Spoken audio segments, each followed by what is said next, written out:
I never imagined my life would take this turn. My name is Rita, and this is my journey. I was born to hardworking farmers who instilled in me the importance of diligence from an early age. Our days began before dawn, tending to animals and crops. Life was simple then. I would go to school, return home, and help out on the farm. Weekends were devoted to family time and catching up on chores. I didn't know any other way of life, nor did I want to. Everything changed when I graduated high school. My parents, bless their hearts, dreamed of more for me than a life on the farm. Rita, my dad said one evening as we gathered around the dinner table, your mom and I think you should go to college. Just like that, my world expanded. I packed my bags and moved to the city, a place so foreign it felt like another planet. College was an adventure. The classes were engaging, but it was the people who truly opened my eyes. I met kids from diverse backgrounds, each with dreams and ambitions I had never considered. And then I met Jack. We crossed paths in my second year. He was charming, confident, and unlike any farm boy I knew. Jack had a clear vision for his future, or so I thought. Life's too short to waste working yourself to the bone, he'd say, lounging on the grass outside the library. We should enjoy ourselves while we're young. I was captivated. Here was someone who viewed life as an adventure, not just an endless cycle of chores. We began dating, and before long, marriage became a topic of conversation. When I told my parents, they were cautious. They wanted to meet Jack, to get to know the man who had stolen their daughter's heart. He seems nice enough, Dad said after Jack's first visit to the farm, but there's something, I don't know. Just be careful, Rita. I dismissed his concerns. What did my old-fashioned father know about modern love? Jack was perfect, and we were destined for a perfect life together. My parents, bless them, paid for our wedding and even helped us secure an apartment in the city. We want you to have a good start, Mom said, her eyes misty. Thanks, Mom and Dad, I replied, hugging them tightly. I promise I'll make you proud. As Jack and I stood at the altar, exchanging vows and rings, I believed my life was set. I had a loving husband, a good job in the city, and a bright future ahead. The first couple of years of our marriage seemed fine, at least that's what I thought. Both of us were working, and we had settled into a comfortable routine. However, looking back, I can now see the cracks that were beginning to form. Do we really have to visit your parents' farm this weekend? Jack would complain every time I suggested it. It smells like manure, and your dad always wants me to help with something. I would sigh and try to reason with him. They're my family, Jack. They've done so much for us. Fine, he would grumble, but I'm not shoveling any cow crap. I brushed it off as typical city boy squeamishness. After all, I had grown up with those smells and chores. But now, I wonder if I should have seen it as a red flag. 2 years into our marriage, I was beginning to realize that things were not as perfect as I had thought. When I found out I was pregnant, I was over the moon. My parents were ecstatic. A grandchild, Mom squealed over the phone. Oh, Rita, we're so happy for you. But Jack's reaction was far less enthusiastic. A kid already? I guess that's okay, he said, his tone flat. I chalked it up to nerves, hoping he would warm up to the idea of being a father. My parents, bless their hearts, continued to support us wholeheartedly. They bought us a car and paid for vacations. I was grateful for their generosity, but Jack seemed to take it for granted. Of course they're helping us, he'd say. That's what parents do. When our son Tommy was born, my heart swelled with love all over again. But Jack struggled. Can't you keep that kid quiet? He complained when Tommy cried at night. Some of us have to work in the morning. I bit my tongue, reminding myself that we were both adjusting to parenthood. Life went on, and we visited the farm when we could. However, Jack's reluctance grew with each trip. Your dad wants me to help fix the tractor again, he'd grouse. I'm not a mechanic, for Christ's sake. I would watch my dad and Jack working together, both stained and sweaty. Dad would patiently explain each step while Jack grimaced and fumbled with the tools. Then tragedy struck. Within a year, both my parents passed away. I was devastated. They're gone, Jack. I sobbed into the shoulder. I can't believe they're gone. He patted my back awkwardly. It'll be okay. At least they left us the farm. His words jolted me. The farm, my family's legacy, and all he could think about was what we had inherited. In the midst of my grief, Jack dropped a bombshell. We should sell the farm, he said one night over dinner. We could buy a big house in the city and live like kings. I wanted to argue and fight for my family's legacy, but I was exhausted, worn down by grief and the demands of motherhood. Wasn't a wife supposed to support her husband's decisions? Okay, I said quietly. if you think it's best." Just like that, with a few signatures on some papers, my family's history was sold off to the highest bidder. The money went into our joint account, and Jack was like a kid in a candy store. "We're set for life, Rita," he crowed. "No more slaving away at work. We can do whatever we want." I nodded and smiled, trying to ignore the hollow feeling in my chest. This was what Jack wanted, and as his wife, I felt I had to support him, right? Life after selling the farm was different. The money cushioned us nicely, and I'll give Jack that. We didn't have to work as hard anymore. We both cut back to part-time hours, and for a while, it felt like we were living the dream. But as the years went by, things began to shift. As the years passed, I began to notice a troubling shift in Jack. He had never been a hard worker, but now he seemed to lose all motivation. He quit jobs at the drop of a hat, always with some excuse ready. That boss was a jerk, he'd say. They expected too much. "I'm not a slave, you know." I tried to reason with him. "Jack, we can't live off the farm money forever. We need to think about our future." He would wave me off, saying, "Relax, Rita. We're set for life. Why work ourselves to death?" Meanwhile, our son Tommy was growing up quickly. He graduated high school, then college, and before I knew it, he was working and living on his own. I was proud of him, but I miss having him around. One day, while flipping through the newspaper, a familiar name caught my eye. It was an article about a successful concrete production plant owned by Jack's Uncle Robert. "Jack," I called out, "did you see this article about your Uncle Robert?" His face darkened.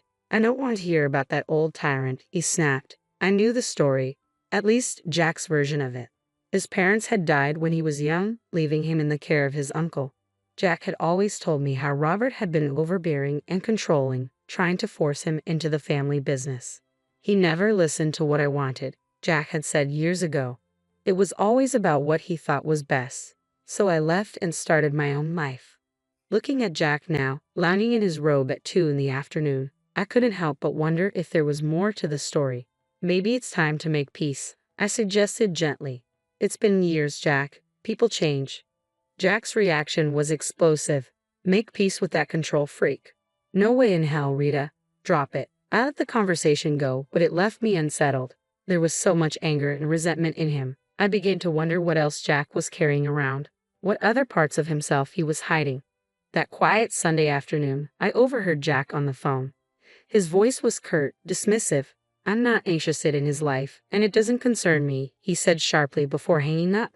My curiosity got the better of me. "Who was that, honey?" His face was a mask of indifference. "Hospital. My uncle's sick. If he kicks the bucket, at least I'll finally get something out of him." I stared at him, shocked. "Jack, that's a terrible thing to say. He raised you." "Yeah, and made my life hell," he snapped. "I'm not going to see him." End of story. Watching Jack settle back into his armchair with the remote in hand, something inside me snapped. This wasn't the man I married. This wasn't the person I thought I knew. Without a word to Jack, I went to her bedroom and called Tommy. "Hey, sweetie," I said when he picked up. "How would you feel about meeting your great uncle?" Tommy was surprised but agreed readily. An hour later, we were walking into the hospital, my heart pounding. The ICU was a maze of beeping machines and hushed voices. There, in a bed surrounded by monitors, lay Jack's Uncle Robert. He looked small and frail, nothing like the tyrannical figure Jack had described. When we entered and introduced ourselves, his eyes filled with tears. "Rita, Tommy," he said, his voice weak but warm. "Oh, I've wanted to meet you for so long." Over the next hour, Robert shared his side of the story, how he had taken Jack in after his parents died and raised him as his own. "I love that boy," Robert said, his voice cracking. "I had always wanted Jack to have everything, a chance to carry on the family business, to build a good life. But it seemed Jack had other plans. He claimed he didn't want the responsibility. "I don't want to work hard like you do, staying up nights worrying about the business," he said. As Robert spoke, a sinking feeling settled in my stomach. His words painted a picture I recognized all too well. Jack demanded that I sell the business, shaking his head. He wanted me to set him up with a monthly allowance, an apartment, and a car. He said I owed him a carefree life. I glanced at Tommy and saw my own shock reflected in his eyes. "That's not how life works," I told Jack firmly. Robert continued, insisting that money needed to be earned. I pleaded with Jack to stay and learn the business, but he grew angry, proclaiming he'd find a rich wife and never have to work a day in his life. As I sat in Uncle Robert's hospital room, memories from the past decade began flooding back, fitting together like pieces of a puzzle. I saw our life together in a harsh new light. Jack had never held a job for long. He always chose part-time work, frequently calling in sick or taking countless days off. I had attributed it to stress, to him being a free spirit. But now I saw the truth. Life is for pleasure, Rita, he'd always say. Why kill ourselves working? My stomach churned as the realization hit me. Jack hadn't married me for love. He had married me for my family's money, for the comfortable life he thought I could provide. I was just a means to an end. The rich bride he promised his uncle he'd find. Tears welled in my eyes as the weight of this truth settled over me. Our entire life together, our marriage, our family, had been built on a lie. Uncle Robert's voice pulled me from my thoughts. I'm so sorry, he said weakly. I won't be able to leave anything to you or Tommy. I wanted to. It's okay, I replied, squeezing his hand. We don't need anything. I had plans, Robert continued, growing agitated. A new project. It would have changed everything, but I ran out of time. Suddenly, his face contorted in pain, and the machines around him began to beep urgently. You need to leave, a nurse said, rushing in. A few days later, the call came. Uncle Robert had passed away. When I told Jack, his reaction made my blood run cold. Finally, he exclaimed, a grin spreading across his face. Took that old bastard long enough. I stared at him in disgust. Jack, he was your uncle. He raised you. Jack waved me off dismissively. Yeah, so when's the funeral? Do we have to go to that? In the end, Jack didn't attend.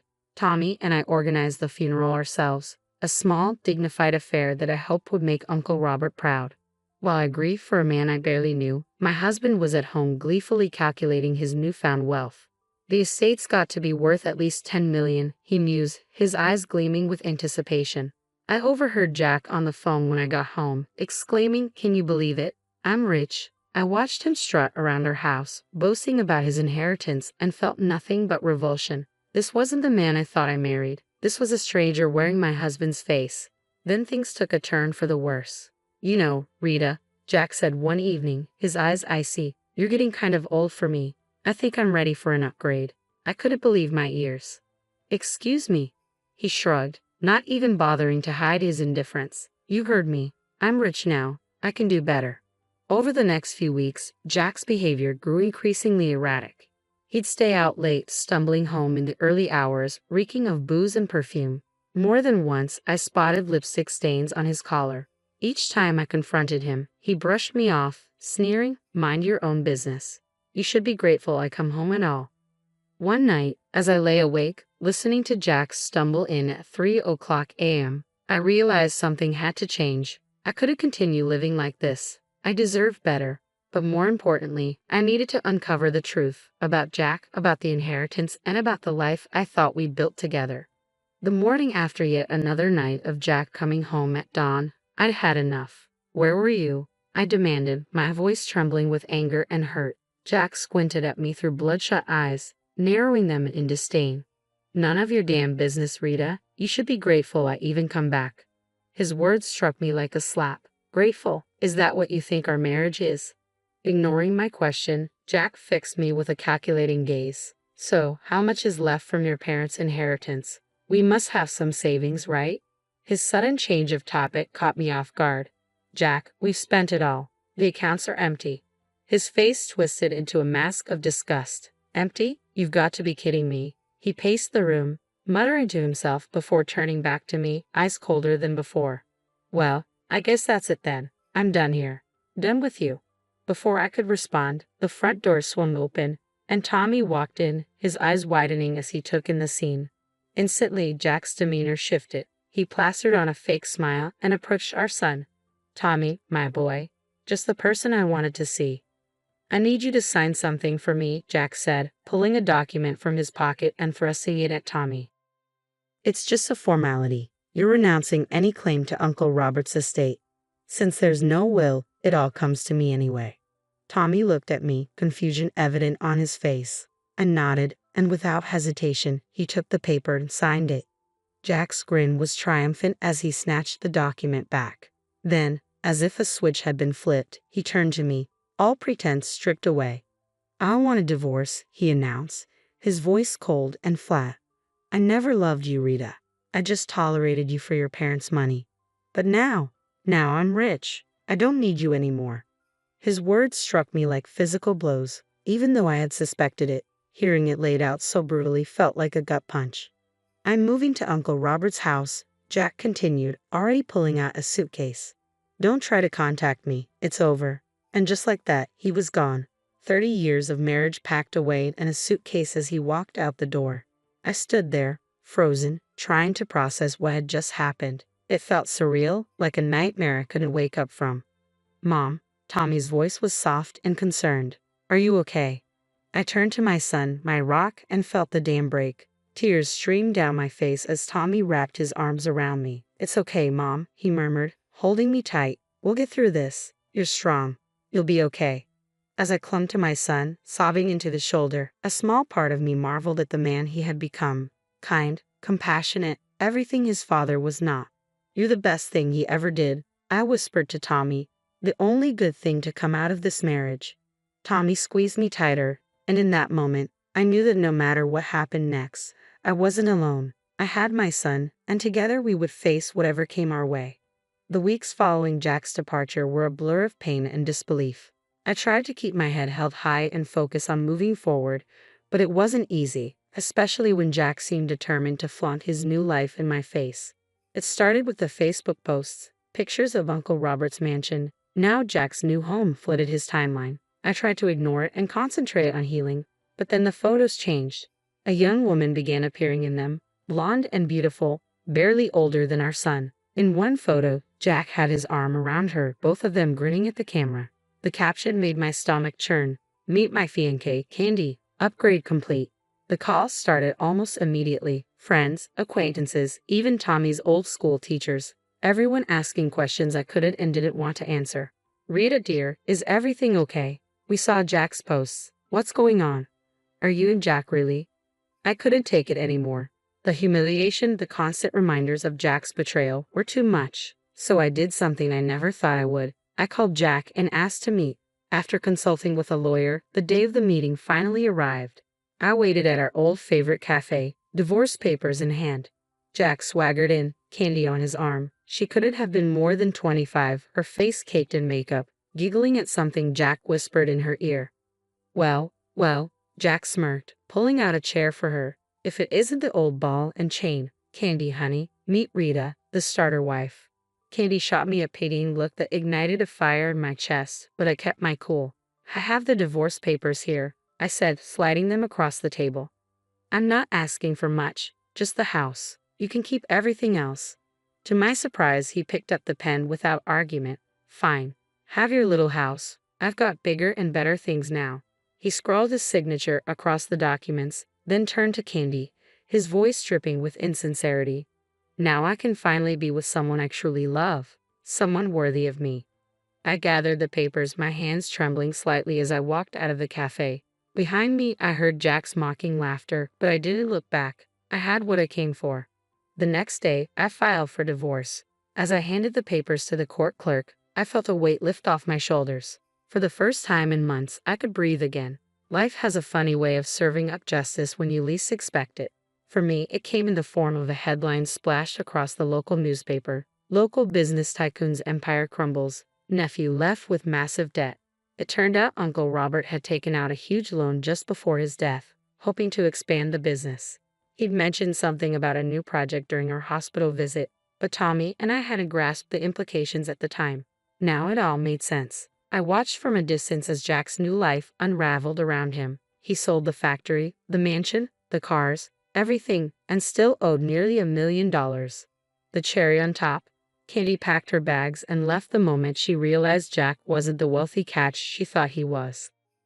I'd be lying if I said I didn't feel a twinge of satisfaction. Karma, it seemed, had finally caught up with Jack. Then one rainy evening, there was a knock at my door. I opened it to find Jack standing there, looking nothing like the smug, wealthy man who had walked out on me months ago. He was disheveled, his eyes red-rimmed and desperate. Rita, he said, his voice cracking. I've been such a fool. I see that now. Please, can we talk?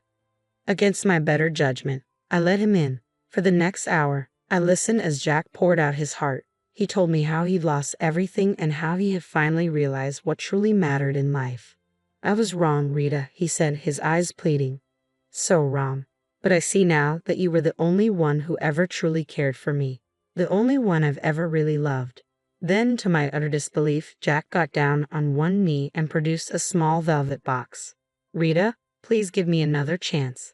Marry me again. Together we can overcome anything. For a moment, I was speechless. Then I did something that surprised even me. I laughed. It started as a small chuckle and grew into full-blown laughter, tears streaming down my face. Jack's expression fell. What's so funny? When I finally caught my breath, I looked him straight in the eye. Oh, Jack, did you really think it would be that easy? That you could treat me like garbage, throw me away, and then come crawling back when things got tough? His expression darkened. Now listen here, he snarled, jumping to his feet. This is my house too. I have rights. I calmly walked to the drawer where I kept our divorce papers, pulling them out and showing him his own signature. No, Jack, you don't. You signed away any claim to this house. It's mine now. Get out, or I'll call the cops. For a moment, I thought he might argue further, but something in my expression must have told him I meant business. Without another word, he turned and stormed out, slamming the door behind him. As soon as he was gone, I called Tommy and told him everything. My wonderful son was supportive as always. You did the right thing, Mom, he said. I'm proud of you. Those words meant more to me than he could ever know. In the weeks that followed, I made some big decisions. The house, with all its memories, both good and bad, felt too big for just me, so I sold it and used the money to buy a cozy apartment in a vibrant neighborhood I'd always loved. At 60, I'm finding that life is just beginning. I've started traveling, visiting all the places Jack always promised we would, but never did. I've taken up painting, joined a book club, and even tried my hand at salsa dancing. Every now and then, I catch a glimpse of Jack around town. He looks older now, worn down by his mistakes and misfortunes. Life didn't turn out the way I expected, but you know what? I wouldn't have it any other way. Because now, for the first time in a long time, I'm truly completely happy, just me.